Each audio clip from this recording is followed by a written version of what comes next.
cut. Well, auditions are over. They're finished, they're done. Please do not send any more. I am still downloading from my inbox the massive amount of auditions that I was sent in the last few days of the auditions process. And I have to say, No Place Like Home has incurred more interest than any other project I have ever attempted. I have been flabbergasted by the amount of interest in this thing. Just to give you some flavour of what I mean by this, for Heroic Tale, I received just over 300 auditions.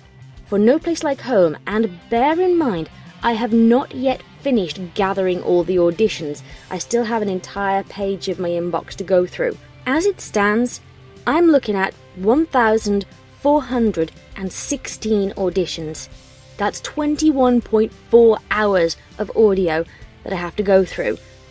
And that's not including the stuff I haven't downloaded yet. So, originally, I was planning to have the entire auditions process sorted, done, and emailed out within a week. Clearly that is not going to happen, because I was basing all of those calculations on getting relatively the same number of auditions as I did for Heroic Tale. And as you just heard, that is not the case.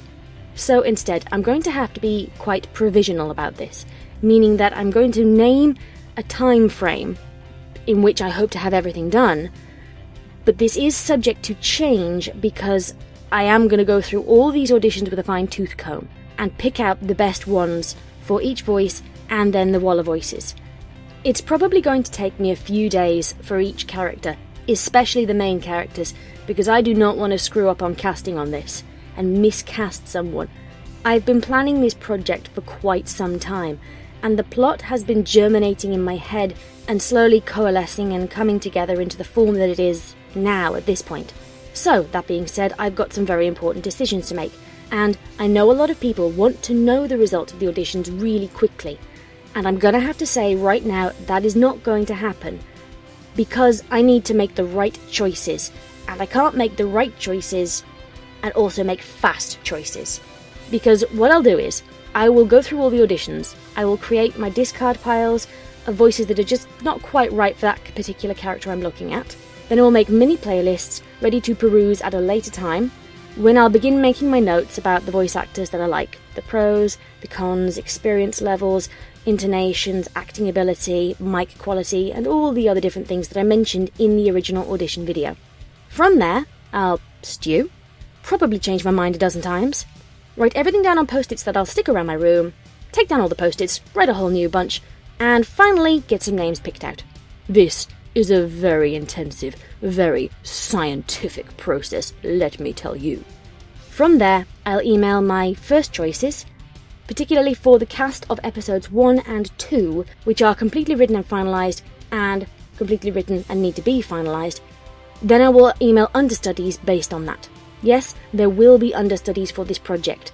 This is because this is quite a long-term project, and it is entirely possible that, due to no fault of their own, some people may not be able to see it through to the end, or sometimes, as anybody who's listened to my videos for any amount of time can tell, real life happens, gets in the way, nobody's fault, but it is good to have a safety net in a project like this, because there's a lot of people who are going to be involved in this one.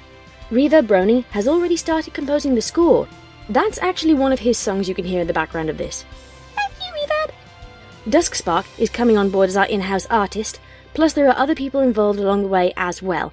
Therefore, as I said, repeating myself ad infinitum, ad nauseam here, yeah, this might take a while because it's gotta be right. And hopefully that will come out in the final product and viewers will understand why we're going to be quite exacting and quite pedantic about this. So, provisionally, I'm coming right back to the point I started to make a while ago, provisionally, I'm looking at 2 weeks for getting the auditions sorted, sifted, selected, emailed out.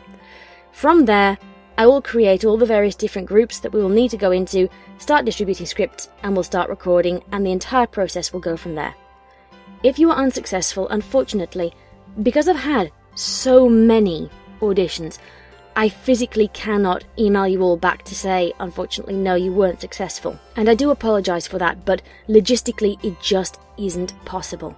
That said, when all is said and done, I will also be contacting some people who may or may not have been successful in No Place Like Home to ask them about appearing in fanfic readings. So, if you are not successful in this, we may still be working together. I'm going to end on a very important note, because this week, DeftFunk, whom I've collaborated with a number of times and who plays Mr. Snuggles in Heroic Tale, released a video called his thoughts on voice acting. And I watched it, and quite frankly, it is one of the best videos I could possibly recommend for anybody who is thinking of getting into voice acting or auditioning for any projects, whether for me or for anybody else. I'm going to link it in this video. Ta-da! There's the link next to me. Go watch it, heap lots and lots of praise upon him, because he makes so many excellent points that I could not articulate nearly as well. So go. Leave me. Sod off. Go and watch him. Go on. Shoo. Scat. What are you still doing here? Go away. Click the button. Shoo!